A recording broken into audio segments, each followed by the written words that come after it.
পার্সে মাছ সমুদ্রে হোক বা গঙ্গারই খেতে দারুণ লাগে। আজ এই গঙ্গার পার্সে মাছ আমি সর্ষে বাটা দিয়ে করেছি। দেখুন এই গরম গরম ভাতের সঙ্গে খেতে দারুণ লাগে।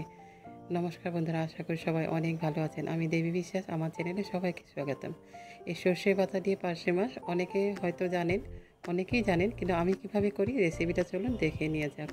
তার জন্য দেখুন এখানে 500 গ্রাম পার্শে মাছ ভালো করে বেছে ধুয়ে নিয়েছি। ধুয়ে এখন এই পার্শে মাছের গায়ে একটু নুন দিয়ে দিচ্ছি, ভালো করে নুন আর হলুদ দিয়ে ভালো করে মাছগুলিকে আমি একটা মাছ নুন আর হলুদ ভালো করে গায়ে লাগিয়ে ভালো করে মেখে নেব। একটা গায়ে যেন ভালো করে লাগে, সেই জন্য এভাবে দেখুন একটা করে আমি ভালো করে নুন হলুদ মেখে নিচ্ছি মাছগুলির গায়ে।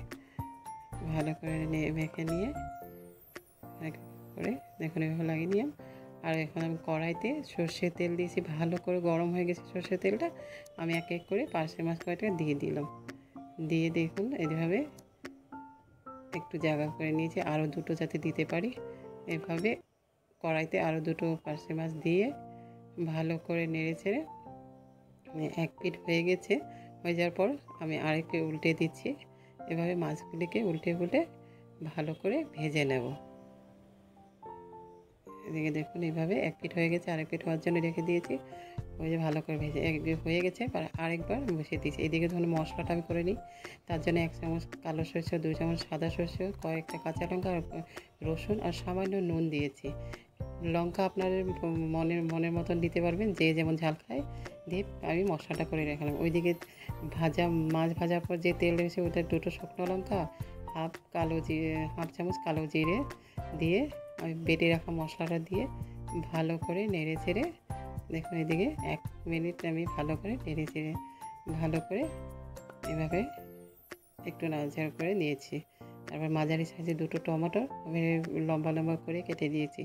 টমেটো পেস্ট করে দিতে পারেন, কিন্তু আমি এইভাবেই দিই, ভালো লাগে খেতে। তারপরে এখানে একটু হলুদ আর নুন একটু বুঝে দিতে হবে, তাতে মশলাতেও ছিল আর মাছ ভাজাতেও দেওয়া আছে। আর সামান্য কাশ্মীরি লঙ্কার গুঁড়ো দিয়েছি। দিয়ে আমি লঙ্কা গুঁড়ো দেবো না, কারণ কাঁচা লঙ্কা দিয়েছি। এভাবে দেখুন মশলাটা কষে যখন তেল ছেড়ে এসেছে, ওটা আবার 4টা কাঁচা লঙ্কা দিয়ে দিয়েছি। এবার মাছের কাঁচা লঙ্কা এভাবে খেতে ভালো লাগে, সর্ষেতে বিশেষ করে কাঁচা লঙ্কা দিলে দারুণ লাগে।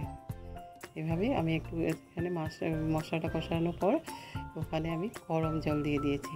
অবশ্যই চেষ্টা করবেন এখানে গরম জল দেওয়ার। গরম জলটা দেওয়ার পর যখন দেখুন ফুটে এসে মশলাটার ঝোলটা, তখন আমি এক করে সব মাছগুলি দিয়ে দিচ্ছি। দেখুন এভাবে দিয়ে ভালো করে মিনিট 2 হওয়ার পর ভালো করে হয়ে গেছে। এখন দেখুন আমি 1 চামচ কাঁচা সর্ষে তেল দিয়ে আর ধনে পাতা ছড়িয়ে দিয়েছি। খুবই সিম্পল আর খুব কম সময়ে ঝটপট হয়ে গেল। এভাবে দিয়ে আমি গ্যাসের ফ্লেমটা অফ করে দিয়েছি। এখন দেখুন এভাবে কি সুন্দর, দেখতেও দারুণ হয়েছে, খেতেও দারুণ হবে। এটা গরম গরম ভাতের সঙ্গে পরিবেশন করুন, খুবই দারুণ হবে। আমার এই ভিডিওটা সম্পূর্ণ দেখার জন্য সবাইকে অনেক ধন্যবাদ। আশা করি সবাই অনেক ভালো লেগেছে আমার ভিডিওটা। আর একটু কমেন্ট করে দেবেন।